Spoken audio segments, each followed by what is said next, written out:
Welcome back, my gardening friends.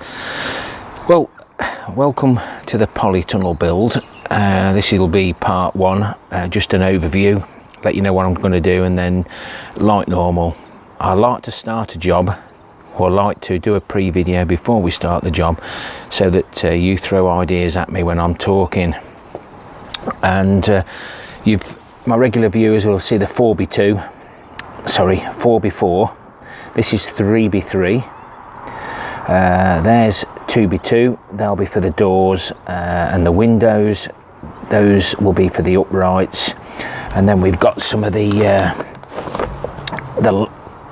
those bits to fasten the plastic on, etc., or whatever we need to do it. And I've purchased some water pipe. This 25mm by 50 meters.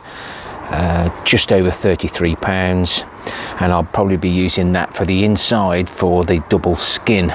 So that piece of pipe will be on the inside holding up the second skin, and the outer skin will be sitting on the frame. So let's get off up to the allotment. So we're up at the allotment, plot 3. This was my first plot. Plot 1 was taken on by my wife, mainly as a fruit garden, and I've nurtured this polytunnel. I had the polytunnel and all the sheds and all the bits and bobs for £300, so it's quite a big outlay to start off with, but we've got a decent frame, and you can see where it used to sit on the floor, and the gentleman, to stop it blowing away, use these. I don't think they're going to be suitable for what I want, but I do have these bits of rebar. I've just slightly pushed that in the ground, and I was going to fire that into there, but one of my viewers, CB Greenhouse and Garden, said why not drill some holes in there and then fire it through there, which is probably a better idea, because if I hit that in there it's going to pull away, because when this is a metre higher there's going to have quite a bit of wind, and that's the westerly direction, and that's where we get most of our wind from, other than the Jerusalem artichokes. So we've got the curbstones in on this side at reasonably level. I'm not too fussed, because these are the 4x4s that we spoke about. That's in a reasonable good position. I've had to move it that way because of these barrels. I didn't want to take all the barrels out.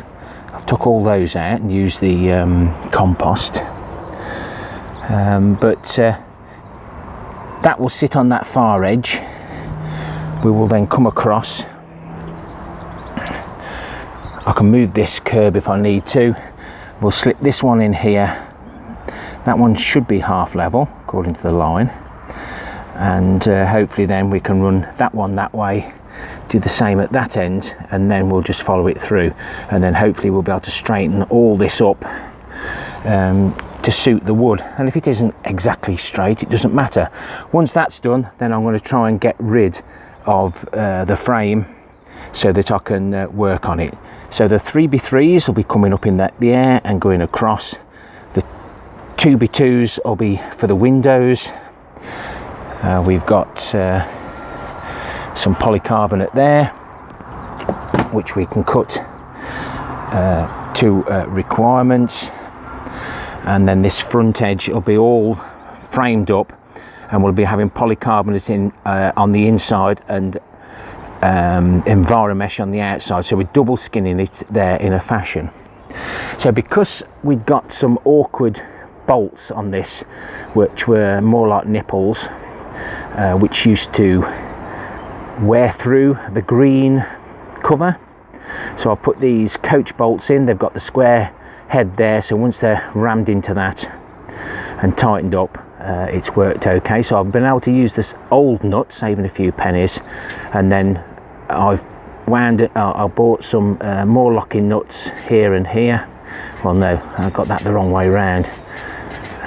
So my intentions are to put a piece of wood, the roofing lath through there, recess the hole so it's flush, then wind this nut down to fasten it nice and tight, and then hopefully double skinning it. So I should be using a single rebar inside and then looping the pipe on the inside. I can play with that over this year, because I shall only be double skinning it in the winter.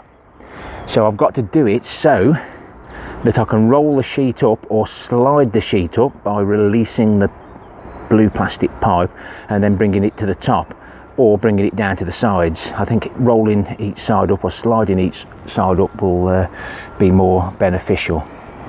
Here we're going to be having the rainwater gravity fed guttering, which we've got in the greenhouse on plot 1. So that goes all the way around there, reasonably level, round that side, back round here to where the float is, which is set so it feeds it all without overflowing. And then it's I'll keep this drum full, and it's surprising how little water it used, because the plants only take enough from the wick for actually what they actually need, so there's no waste. And we're watering from below, and then we can quite easily feed from the top. And I've got the wicks there getting the worst of the soil off, because Mrs. K said you're not putting those in the washing machine. I'm wondering why not. So I've had to buy some timber for the main frame, but then we're going to have the workstations, so I'm going to have the workstations that actually fold down. So over the last 12 months, 2 years, I've been collecting odd bits of wood, and these will make ideal laths to create the benches, and we can have them up in the winter and then fold them down during the summer. And I've managed to get some more odd bits of wood. Those are all the same size. These are, I've got some of those in, well, I'm going to show you shortly. So these, big and beautiful, but I might be able to make use of them. And don't forget to hit the like or dislike button, the thumbs up or the thumbs down, before you leave. Most people leave after about halfway through, and 60% of my videos are watched by non-subscribers. So that's a bit of scrap wood. We've got quite a few of those. There's some of those thinner ones. I remember using those on plot 1 when I was doing all my marking out, so I'm going to reuse those again. That's hashtag starting a new allotment. That's plot 1 when I first took that on. And then here we've got some old staging. I've took the screws out. They're all roughly the same size. Bed laths, the wooden bits that are on the bottom of the beds, we've got those, and then a few odd bits there and some offcuts there. It just happened that that was the same size as the pallet collars when I did some repairs to a broken one. So I did try and keep all the wood nice and dry at home, but you've got to bring it out, and the rain that we've had, in actual fact, just over the last few days, with this beast from the east and the west pinching on us, we've had that much water again. But as you can see, the wood's touching the concrete. The wood's going to draw all the moisture out the concrete, so I'm going to do it exactly like I do by putting some screws in the wood in the corner, so that the wood stays off the concrete. And as you can see there where the damp is from all this rain, but at least it can breathe. That's what we need. Wood won't go rotten as long as it can breathe. So we'll be driving those screws in, leaving them long enough to get it level. Then this will be face down on those bits of concrete, so it will make it unstable. So we've got 5 quid's worth of screws there. I think they were 10 or 12 quid for however many 100. Nice size. I'm not going to be doing any fancy joints. We're just going to be using screws to hold them in. And then I bought some exterior ply, not quite marine ply, for on the inside. So to join all the bits of wood up, we've got the triangle. So that will be sitting like that, screwed in so the polytunnel frame doesn't move. If we need smaller ones, we've got those, and then ones for the doors to stop them from hinging about. We've got those. I think that we got 32 out of an 8x4 sheet of ply, so they were kindly cut up by the sawmill. All I've got to do now is cut them however I need them. The planters this side, I thought I was doing the right thing. Wasted a lot of drums, I suppose, in a fashion, but I've been putting these out from off the other side, and plot holders have been taking them for using the same job as what I'm doing, either doing carrots, parsnips, etc. But it wasn't the best thing I've done. This was ideal. That didn't cost me absolutely nothing at all. It's a shame it's got wet now, but it will soon dry out. And the trouble is, as soon as I put a cover on this, it's going to end up getting full of condensation. But that's something I'll have to live with until I get the double skin on, and I can't see me getting the double skin on not till the winter.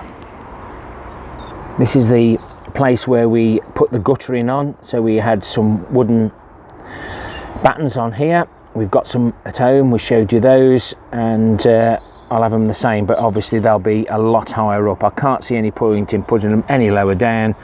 There's more than enough water collected off this, and those barrels then, once emptied, we can bring them and situate them on top of one another here. And we did speak about this galvanized tank leaking. Now, if it's only a slow leak, it's either sealed itself, or because the amount of rain that we've had more rain than it's actually leaking. So I'm going to leave it as it is. I've just got to keep it empty, guys. Keep topping up the barrels, and then I won't be wasting anything. I've still got to get these covered with black plastic to stop the sunshine getting at them, else they'll end up going brittle on the top. And I can always divert that into the barrels if we do get a major leak on it. It's all about collecting as much water as we can. So this storm has passed now. It's Saturday the 16th. I've got a few jobs to do for Mrs. K on Sunday, but I'm hoping to make a start on this and show you the progress as we go. But if you have got any suggestions, ideas, what you do, I intend to heat this using a small Chinese heater, very similar or the same as Ronald Shaw's car park growing area. Pop and have a look at his review on that. It